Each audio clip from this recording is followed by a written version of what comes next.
के लिए खोल होता उसको कहते हैं होलक।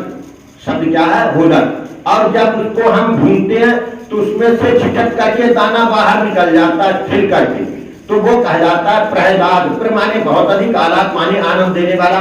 जब उस चने के दाने को, पके हुए को, भुने हुए को खाते हैं तो आनंद प्राप्त आता है, इसलिए उसका नाम है प्रहलाद।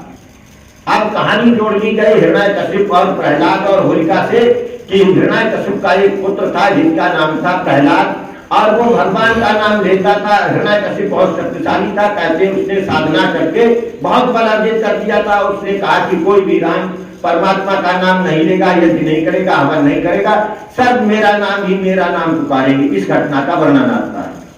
और कहते हैं कि होलिका के लिए आशीर्वाद था कि वो, उसके पास कुछ ऐसा वस्तु था कि वो अगर उड़ करके आग में बैठ जाएगी तो वो तो बच जाएगी, और जो कोई उसके अन्य कोई होगा वो मतलब जल जाएगा।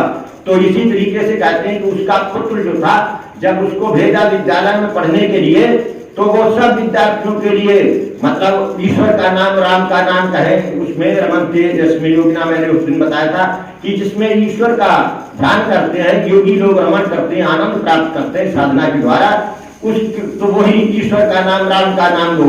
सबको विद्यार्थियों को तो गुरुजी नाराज हुए और उसको पकड़ करके हिरण्यकशिप के सामने कर दिया कि महाराज हम इसको नहीं पढ़ाएंगे।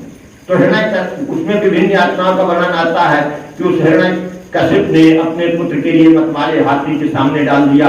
उसने सूंड से सिर पर अपने पीठ पे बिठा लिया, फिर उसके कमरे में सांप छोड़े गए, उनसे भी उस पर असर नहीं पड़ा। इसके बाद में उसको पहाड़ से धकेला गया, तब भी वो बच गया।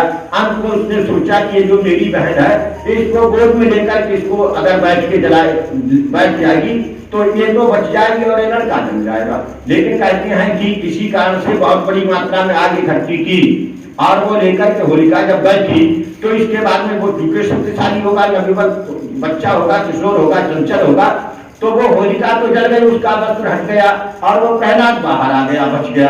तो सब इस तरीके से वर्णन आता है पौराणिक ग्रंथों में। होलक शब्द अभी जब समय में आप यज्ञ किया था उसमें मसूर का, गेहूं का, यल का, जौ का, इन सब के नाम आए हैं। ये सब वेदों से लिए गए, वेदों के मंत्र हैं। अर्थात ये जो जब से मतलब द्वापर से वर्णन आता है, इससे पहले भी ये होलिकोत्सव मनाया जाता है, अर्थात ये अधिकर्म पहले भी किया जाता है। और दूसरी बात यह है कि इस समय मौसम परिवर्तित हो रहा, जब जब बहुत बड़ी मात्रा में यज्ञ होता है तो वायु का प्रदूषण समाप्त होता है। आप अपने घर में प्रयोग करके देख लें, आप जिस कमरे में या जिस लादी में या कहीं भी यज्ञ करते हैं तो कम से कम 24 घंटे तक उसका प्रभाव प्रत्यक्ष अनुभव होता है। वातावरण वहां का शुद्ध होता है। और अब तो सब चीजें बताती है कि जहां पर भी यज्ञ किया जाता है 1 महीने तक उसका प्रभाव अनुभव किया जाता है मशीनों के द्वारा। तो इसलिए ये सब बहुत सी घटनाएं हैं। महत्व इसी बात का है कि हम ईश्वर जो भी चीज प्रयोग करते हैं परमात्मा को अर्पण करें, और ये कहें कि इसमें अच्छी वृद्धि हो और हम सन्मार्ग पर चलते रहें। इस बात का यही महत्व है। और जो है आप देखते हैं कि गांव में रंजिश वगैरह होती है तो उसको ये कहा जाता है शहरों में भी आपसी मन मुटाव। होली तो मिलन का त्योहार यही है कि आपस के मन मुटाव के लिए समाप्त कर दिया जाए। किसी से गलती हो गई, चलो भाई छोड़ देते हैं, कोई बात नहीं। तो इसका परिणाम क्यों होता है? मेरा होली मिलन का मतलब यही है कि वैर भाव के लिए भुला दिया जाए। ये परिवार में भी होना चाहिए, गली मोहल्ले समाज में भी होना चाहिए, और राष्ट्रों में भी पूरी दुनिया में होना चाहिए कि कोई भी संसार में अहम को पाल करके या मैं ऊपर हूँ ये नीचा है, इस भावना से अगर जिएगा तो दुनिया जो है नष्ट हो जाएगी। आज यही स्थिति यूक्रेन और रूस की है। केवल अपनी एक तरीके जिसे दादागिरी कहते हैं या अपना बड़प्पन दिखाने के लिए ये सब जितने भी विश्व के राष्ट्र हैं, अगर इस त्योहार के मर्म को समझे और वह भाव को भुला करके यदि रहे तो फिर से पूरे विश्व में शांति हो सकती।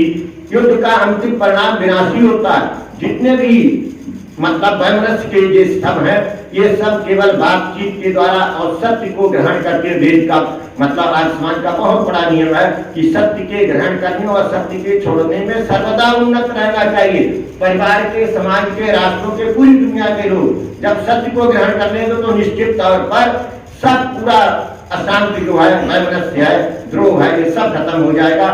तो ईश्वर हमको सद्बुद्धि दे, बल दे कि हम सत्य मार्ग को ग्रहण करें, तो निश्चित तौर पर हमारे परिवार में, समाज में, राष्ट्र में खुशहाली होगी।